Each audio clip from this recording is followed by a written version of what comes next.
अगर हम आपसे ये सवाल पूछें कि भारत के पहले प्रधानमंत्री का नाम क्या था, तो आप यही कहेंगे कि देश के पहले प्रधानमंत्री पंडित जवाहरलाल नेहरू थे। भारत के छोटे से छोटे स्कूल और बड़ी से बड़ी यूनिवर्सिटी के छात्र यही जवाब देंगे, क्योंकि बचपन से ही भारत में स्कूल की किताबों में यही इतिहास पढ़ाया गया है। आपकी कोई गलती नहीं है, लेकिन ये बात पूरी तरह सच नहीं है।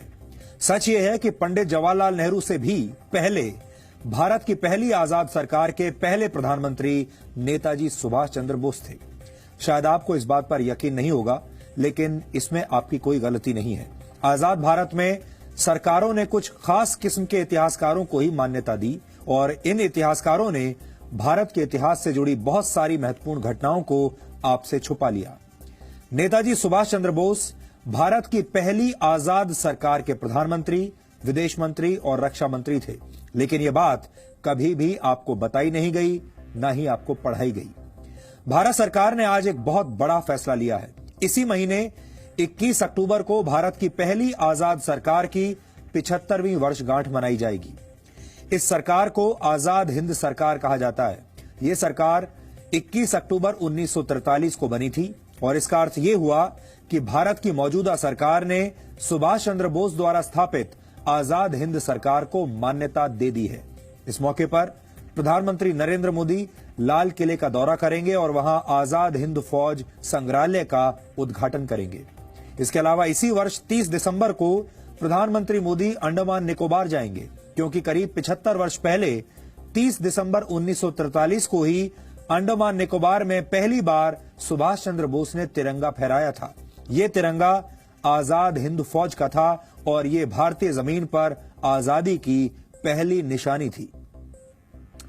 मौजूदा सरकार ऐसा क्यों कर रही है, इसके पीछे की राजनीति क्या है, ये सब कुछ तो आपने दिन भर न्यूज चैनलों पर होने वाली डिबेट्स में सुन लिया होगा, लेकिन कोई ये बात नहीं कर रहा कि नेताजी सुभाष चंद्र बोस के योगदान को हमारे देश में कमतर क्यों माना गया।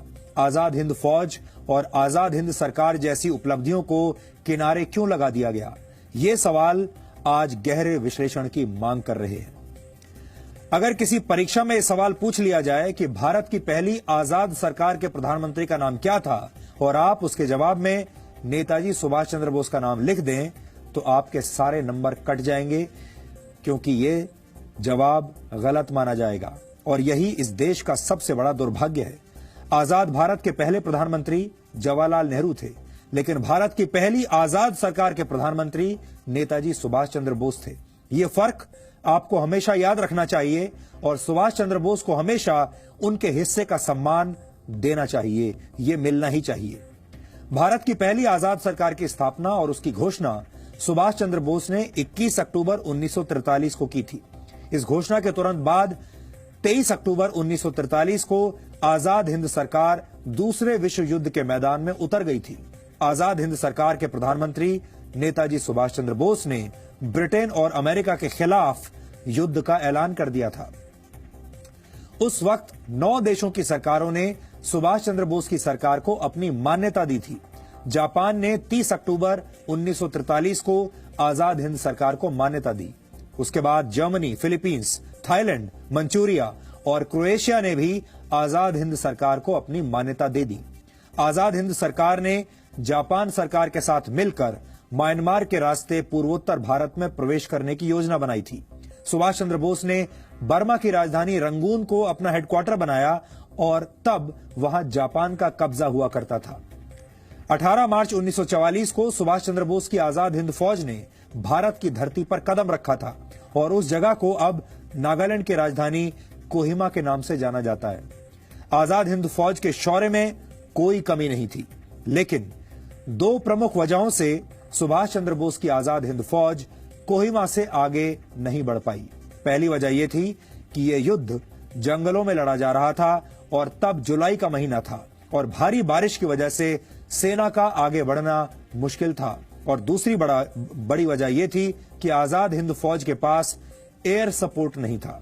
ब्रिटिश सेना के पास लड़ाकू विमान थे, जिनके सामने आजाद हिंद फौज के सैनिक मजबूर हो गए। अगस्त 1945 में जापान के हिरोशिमा और नागासाकी में अमेरिका ने परमाणु बम से हमला कर दिया, जिसके बाद जापान ने सरेंडर कर दिया और ये सुभाष चंद्र बोस के लिए एक बहुत बड़ा झटका था। अमेरिका और ब्रिटेन ने दूसरा विश्व युद्ध जीत लिया, लेकिन नेताजी सुभाष चंद्र बोस ने हिम्मत तब भी नहीं हारी। नेताजी आजादी के नए मिशन पर निकले थे, लेकिन यह कहा जाता है कि 18 अगस्त 1945 को ताइवान में हुए एक विमान हादसे में उनकी मृत्यु हो गई। हालांकि उनकी मृत्यु आज भी एक रहस्य है। भारत की पहली आजाद सरकार के पहले प्रधानमंत्री नेताजी सुभाष चंद्र बोस इस घटना के बाद इतिहास के पन्नों में कहीं खो गए। यहां आजाद हिंद सरकार के बारे में भी आपको कुछ बातें जरूर जाननी चाहिए। सुभाष चंद्र बोस आजाद हिंद सरकार के पहले प्रधानमंत्री, रक्षा मंत्री और विदेश मंत्री थे। Lieutenant colonel A.C. Chatterjee Azad Hind सरकार के वित्त मंत्री थे। S.A. अय्यर आजाद हिंद सरकार के प्रचार मंत्री थे। रास बिहारी बोस को आजाद हिंद सरकार का सलाहकार बनाया गया था और इस सरकार की स्थापना करते वक्त नेताजी सुभाष चंद्र बोस ने यह शपथ ली थी कि ईश्वर के नाम पर मैं ये पवित्र शपथ लेता हूं कि भारत और उसके 38 करोड़ लोगों को आजाद करवाऊंगा। ये उनकी शपथ थी। आजाद हिंद सरकार ने यह तय किया था कि तिरंगा झंडा भारत का राष्ट्रीय ध्वज होगा। विश्व प्रसिद्ध साहित्यकार रविंद्रनाथ टैगोर का जन गण मन भारत का राष्ट्रगान होगा और लोग एक दूसरे से अभिवादन के लिए जय हिंद का प्रयोग करेंगे। नेताजी सुभाष चंद्र बोस की कथित मृत्यु के बाद भी ब्रिटेन और अमेरिका की खुफिया एजेंसियां पूरी दुनिया में उनकी तलाश करती रहीं। ये वो दौर था जब अहिंसा के पुजारियों पर लाठियां बरसाना अंग्रेजों का बहुत प्रिय शौक था, लेकिन सुभाष चंद्र बोस ने खून का बदला खून से लेने की नीति पर काम किया। ये सुभाष चंद्र बोस द्वारा छेड़ा गया रक्त रंजित संग्राम था, जिसमें अंग्रेजों की सेना के 45,000 से ज्यादा सैनिकों की मौत हुई थी। बर्मा की जंग में अंग्रेजों की सेना सुभाष चंद्र बोस के चक्रव्यूह में इस तरह फंसी कि ब्रिटिश सेना के 10,000 से ज्यादा सैनिक बीमारियों का शिकार हो गए थे।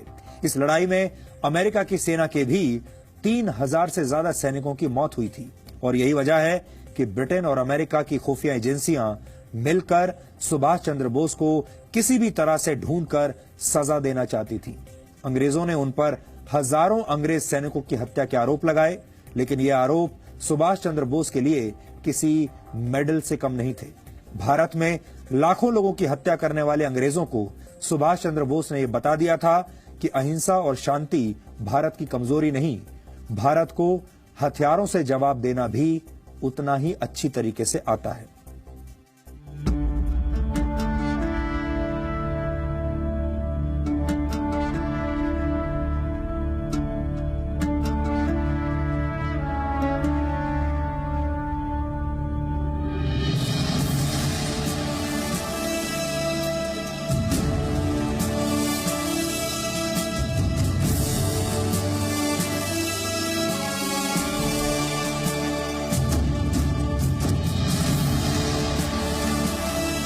पहली बार तिरंगा एक आजाद सरकार के तौर पर नेताजी सुभाष ने 30 दिसंबर 1943 को इसी जगह पर फहराया था।